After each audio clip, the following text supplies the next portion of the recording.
এই হিট ওয়েভের মধ্যে পেট ঠান্ডা রাখবে কিংবা কোনো ফুড পয়জনিংয়ের সমস্যা হবে না, খাবার তাড়াতাড়ি হজম হবে যদি চিন্তা করি কোন খাবার হতে পারে, তাহলে সবার আগেই কিন্তু আসে লাউ। লাউ এমন একটি উপকরণ যেটি আমাদের পেটকে ঠান্ডা রাখে, আমাদের শরীরের জন্য অনেক উপকারী এবং এটির কিন্তু উপকারিতার কথা বলে শেষ করা যাবে না। তো আজকে লাউ দিয়ে শোল মাছের একটি তরকারি করে দেখাবো। খুবই ঝটপট রেসিপি এবং খুবই মজাদার রেসিপি। এটি কিন্তু আপনারা পরোটা দিয়ে গরম ভাতের সাথে যেভাবেই চান না কেন খেতে পারবেন। আসসালামু আলাইকুম everyone, welcome back to Tayyeba's secret ইনগ্রিডিয়েন্টসে। আশা করছি আপনারা সবাই অনেক বেশি ভালো আছেন, আমিও ভালো আছি। হাজির হয়ে গেলাম আরও একটি মজাদার রেসিপি নিয়ে। লাউ দিয়ে কিন্তু আমরা চিংড়ি মাছও করে থাকি, দুভাবেই অনেক বেশি মজার। তবে লাউ দিয়ে যদি শোল মাছ রান্না করা যায়, এটা কিন্তু আসল টেস্টটা পাওয়া যায়, লাউটা বেশি মজা লাগে। তো চলুন শুরু করা যাক। প্রথমে আমি লাউগুলোকে দেখতেই পাচ্ছেন খোসা ছাড়িয়ে কেটে ধুয়ে নিয়েছি এবং আমি এখানে খোসাটাকে আলাদা করে রেখেছি, কারণ ওই খোসা কিন্তু ফালানো যাবে না। এই খোসা দিয়ে কিন্তু মজাদার ভর্তা করা যায়, আমি চেষ্টা করব সেটির রেসিপিও দেওয়ার। তো আজকে আমি লাউগুলোকে সুন্দর করে কেটে ধুয়ে প্রেসার করে নিয়েছি। আজকে খোসা দিয়ে কোনো কাজ করব না। তো এখানে আমি হাঁড়িতে তেল দিয়ে দিলাম, পেঁয়াজ দিয়ে দিলাম, আদা বাটা রসুন বাটা দিয়ে দিলাম। এখন ভালোভাবে এটিকে কিছুক্ষণ ব্রাউন করে ভেজে নিতে হবে। যে কোনো রান্নাতেই কিন্তু মেইন হচ্ছে মশলা কষানোটাই। যত ভালোভাবে আমরা মশলা কষাবো তত বেশি মজা হবে রান্নাতে। এবং লাউয়ে একটু ভালোভাবে মশলা কষিয়ে নিলে একটা আলাদা যে স্মেল থাকে সেটা পাওয়া যায় না। তো এখানে এখন আমি আস্তে আস্তে সব স্পাইসেসগুলো অ্যাড করে দিচ্ছি। হলুদের গুঁড়া, মরিচের গুঁড়া, ধনিয়ার গুঁড়া, সব লবণ পরিমাণ মতো সব কিছু দিয়ে এখন খুব ভালোভাবে এটিকে কষিয়ে নিব আমি, যতক্ষণ পর্যন্ত না একটু মশলার যে কাঁচা স্মেলটা তা চলে যায়। তো এখানে সামান্য একটু পানি দিয়ে দিলাম যেন মশলাগুলো পুড়ে না যায়। ঠিক একইভাবে যেভাবে আমরা আদার্স রান্নাগুলো করে থাকি, যেভাবে আমরা মশলা কষিয়ে থাকি, ঠিক সেভাবেই আমি ভালোভাবে মশলাটা কষিয়ে নিব। এবং এখানে তো এখন আমি লবণ অ্যাড করে দিলাম, এটি স্বাদ মতো আপনারা কম বেশি করে নেবেন। তো এখানে এখন আমি এটা অনেকেই চিংড়ি মাছ দিয়ে করে থাকে, তবে আমি শোল মাছ দিয়ে করছি, কারণ আমার মনে হয় লাউ দিয়ে শোল মাছের ফ্লেভারটাই বেশি ভালো যায় লাউয়ের সাথে। তো এখানে আপনারা চাইলে চিংড়ি মাছ অ্যাড করতে পারেন, যে কোনো মাছ আপনারা অ্যাড করতে পারেন। আমি এখানে শোল মাছগুলোকে কেটে ধুয়ে পরিষ্কার করে নিয়েছি এবং আমি আগেই এটির সাথে কিছুক্ষণ কষিয়ে নিব।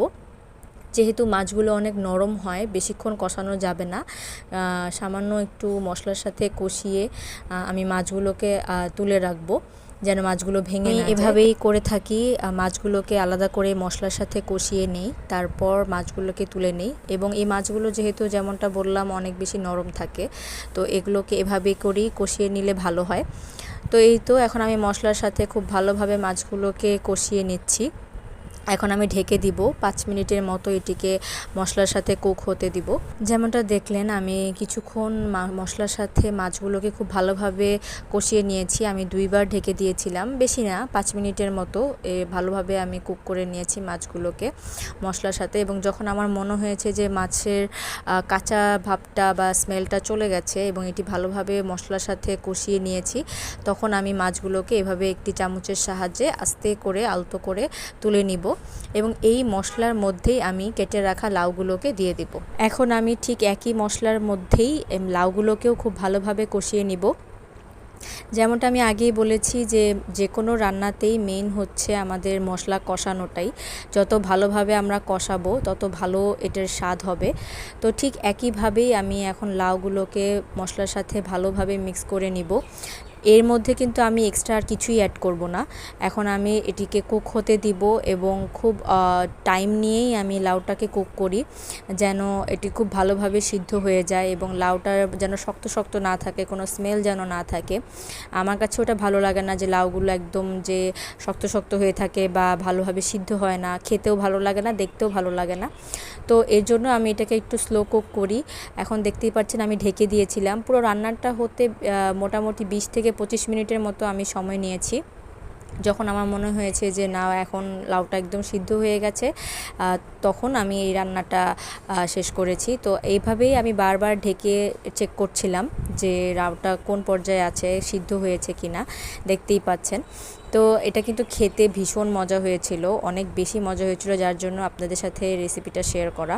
তো এভাবেই আমি এখন ঢাকনাটি তুলে যখন লাউটাও মোটামুটি সিদ্ধ হয়ে আসছে, আমি মাছগুলোকে অ্যাড করে দিয়েছি। মাছগুলো কিন্তু আমি বেশিক্ষণ নাড়াচাড়া করিনি লাউয়ের সাথে, বা বেশিক্ষণ রাখিনি। ঠিক যখন লাউটা প্রায় সিদ্ধ হয়ে এসেছে মোটামুটি, তখন আমি মাছগুলোকে দিয়ে দিয়েছি এবং সামান্য একটু পানি দিয়েছি, দেখতেই পেরেছেন আধা কাপের মতো পানি অ্যাড করে এর মধ্যে কাঁচামরিচ দিয়ে দিলাম, টমেটো দিয়ে দিলাম। এখন আমি এটিকে লাউয়ের সাথে স্লো কুক হতে দিব, যতক্ষণ পর্যন্ত না লাউ পুরোপুরি সিদ্ধ হয়ে যাচ্ছে, টমেটোটাও ততক্ষণ সিদ্ধ হয়ে যাবে এবং খুব ভালো একটা স্মেল আসে, খুব ভালো একটা ফ্লেভার আসে টমেটোর ফলে। এবং এরপর আমি এটিকে ঢেকে দিব। তার আগে আমি লবণটা চেক করে নিয়েছি, আমার মনে হয়েছে আরেকটু লবণ অ্যাড করা দরকার, তাই আমি আরেকটু লবণ অ্যাড করেছি। আর কিছুই দেইনি, কিন্তু আমি দেখতেই পেয়েছেন ঠিক মশলা কষানোর সময় যেই মশলাগুলো ব্যবহার করেছিলাম সেগুলোই কিন্তু আমার রান্নাতে কাজে লেগেছে এবং এর বেশি কিন্তু কিছুই লাগেনি।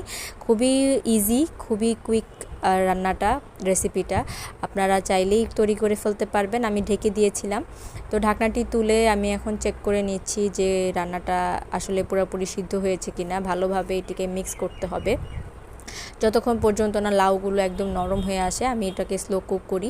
তো এরপর একদম ঠিক নামানোর 5 মিনিট আগে আমি ধনিয়া পাতা দিয়ে দিলাম, এটার ফলে একটা ফ্রেশ একটা স্মেল আসে, একটা ফ্লেভার আসে। আমার লাউ কিন্তু অলমোস্ট রেডি, প্রায় রেডি। এখন আমি জাস্ট ধনিয়া পাতার সাথে কিছুক্ষণ এটিকে ঢেকে রেখে দিব, যাতে এটার ফ্রেশ ফ্লেভারটা রান্নার মধ্যে ঢুকে যায়। তো এই তো আমার শোল মাছ দিয়ে লাউয়ের তরকারি একদম রেডি। আপনারা চাইলেই এটা ট্রাই করতে পারেন। যেই গরম পড়েছে, আপনারা যে কেউ এটি এখন পরোটা দিয়ে গরম ভাতের সাথে খেতে পারেন। অনেক বেশি ঠান্ডা লাগে, অনেক বেশি ফ্রেশ লাগে, হাইড্রেটেড লাগে এবং পেটও ঠান্ডা থাকে। আপনারা ট্রাই করলে আমাকে অবশ্যই জানাবেন। আল্লাহ হাফেজ।